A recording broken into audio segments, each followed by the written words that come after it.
오늘 우리가 함께 살펴볼 자료는요. 공공기관의 아주 흥미로운 줄다리기에 대한 겁니다. 한쪽에는 절대 지켜야 한다 이런 정부의 예산 지침이 있고요. 또 다른 한쪽에는 우리끼리 약속했다는 노조의 단체 협약이 있죠. 네, 그렇죠. 정부 지침을 어기고 노조랑 맺은 성과급 약속, 과연 이게 법적으로 효력이 있을까요?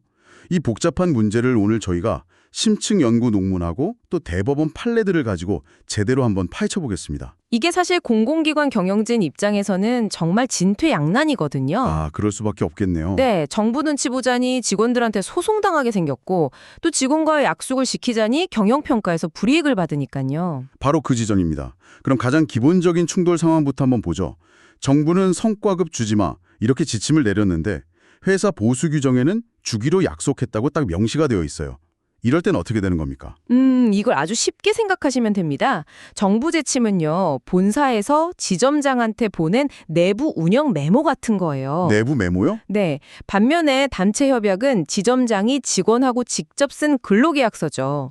지점장이 메모를 무시하면 본사에서 징계를 받을 수는 있겠지만 아, 그렇다고 계약서가 없어지는 건 아니죠.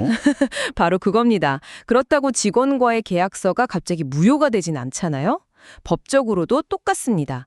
정부 지침은 행정기관 내부의 행정규칙일 뿐이고 단체 협약은 개인 간의 계약인 사법관계거든요. 아하, 그러니까 정부 지침을 어겨서 기관이 경영평가에서 감점을 받을 수는 있어도 직원에게 월급 주기로 한 약속은 반드시 지켜야 한다.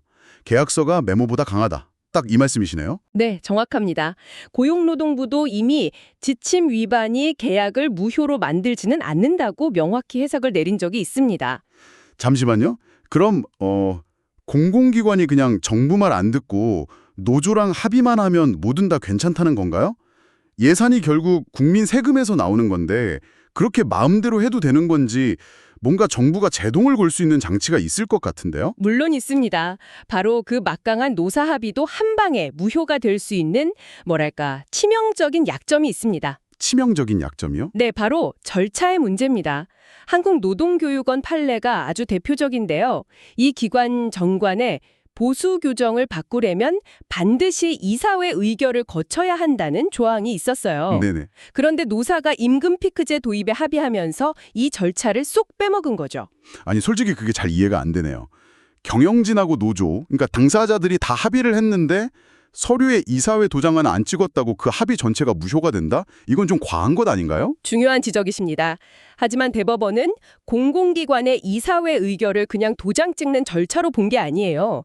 대표이사가 마음대로 국민 세금을 쓰지 못하게 막는 일종의 법적 안전장치로 본 겁니다. 아, 안전장치. 네, 이 안전장치를 건너뛴 합의는 대표가 권한을 넘어선 행위를 한 거니까 애초에 계약 자체가 성립되지 않는다고 본 겁니다. 그러니까 정부 지침 때문에 아니라 법하고 정관에 있는 절차를 어겨서 문제가 된 거군요. 맞습니다. 아, 근데 잠깐만요.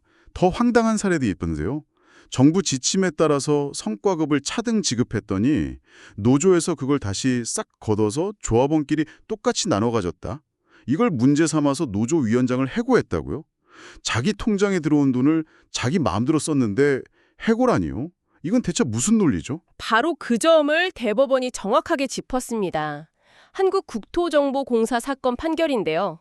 결론부터 말씀드리면 해고는 부당하다였습니다. 아, 역시 부당하다. 네, 논리는 아주 명쾌합니다.